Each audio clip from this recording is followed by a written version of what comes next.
decent return. Okay, yeah. 4 years of pro, 4 years of Pro Bowler, a 2-time All-Pro, and he's going back to Dallas to hunt Dak Prescott Week 4 Sunday Night Football. Right. The script keeps giving to us.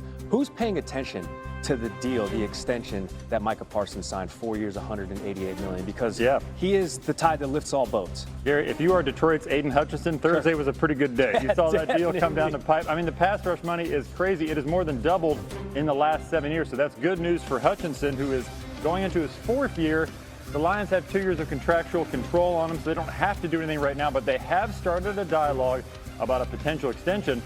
The little bit of a hiccup here is that leg injury he had last year. And the Lions would like to see him get back on the field a little bit, see where he is. That's my sense. However, he's looked so good in the preseason and in practices, they're not all that worried about it. They know he's elite. He showed that last year in the minimal amount of games that he's played. So I expect the Lions to try to lock him up here sooner than later. Micah Parsons became the highest non-quarterback to ever get paid in the National Football League. Hold that title while you can, because Aiden Hutchinson is probably coming for it sooner rather than later. Jeremy back in a little bit on the program with Week 1 injury. Oh, Michael, it has been too long. We miss you. It is so good to see you, and I'm sorry to be speaking to you under these circumstances. Michael, we just heard what you said to Laura yesterday. There's no way this man is getting traded, and then this. He sure did. Michael, just let it all out. This is a safe place, safe space for you. Just vent.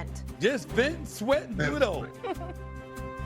First of all, let me start with this saying. That whole accident happening thing, I'm sitting here in the pain, and that thing has me laughing. It's just, all of the cuts in and out. You have a Steve, and ain't doing. That's just great. That's great producing. And Molly, how are you guys? I want to understand this, though. What kind of friend is this? The only time he calls is when your heart gets shattered. And he said, hey, man, come on the show for a minute. Wait, what does this mean? What do you mean? How much? What kind of friend do I call you? But I promise you guys, Jerry was hurt. All of this, I'm shocked, I'm surprised, because Jerry always says he has a great propensity for these kinds of things, and he can stare it right down the barrel. And obviously, there's no doubt, Jerry was hurt. I saw it when I watched the interview. I know him very well, and I love him very much. I know what he wanted with Micah Parsons, and I know not having it with Micah Parsons is hurting him deeply. And I believe it's hurting Micah deeply.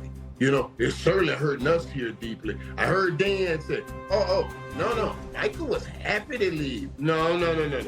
That would not be true. The emotions got all crumbled up in this whole thing, and it became a place where he had to leave. He wasn't happy to leave. Micah was happy to receive the money he was getting where he was going, but if you give him that money, he'd rather stay here. That's the reality. So come on now, deal in my pain. Hold on. But it's not there. And what I need you to explain, Michael Irvin, when you say Jerry is hurt, okay, in the end, why did he do this? You got 2 late first-round picks. You got a decent player in Kenny Clark, but not somebody that measures up to Micah Parsons. According to Michael Irvin, why did Jerry Jones do this? Because the great businessman let his emotions get in the way. And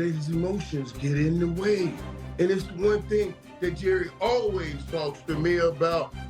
Can't let the emotions get in this thing. But they did. And I'm telling you, because the great love he has for Michael, to pull away from him. Stop it. Hold on. And he made a bad decision here. I don't care what anybody says. He made a bad decision here.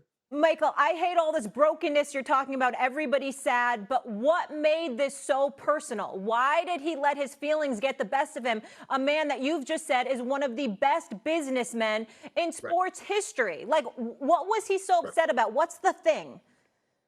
Right, and that's just it. From what I understand when I talk to him, Jerry says this thing that they had worked on time and time again. Like Michael came to him, they changed the number. Then went to Steven, they changed the number. But if you did all of those changes and the number was still below the 41, at least the 41 or 42, then where did you start with Micah? All of it. But the reality is you made a bad decision. Not just listen, not just from the money perspective. I'm talking about continuity with what you're trying to get done offensively and defensively. Now, if you can ever stop the run, you were 29th last year, you haven't been able to stop the run. So you got a big engine on the offense. You're going to put up points. He's the greatest pass rusher, one of the greatest in the league. That's playing complementary football. And now you come in to tell me about stopping the run. I don't want to.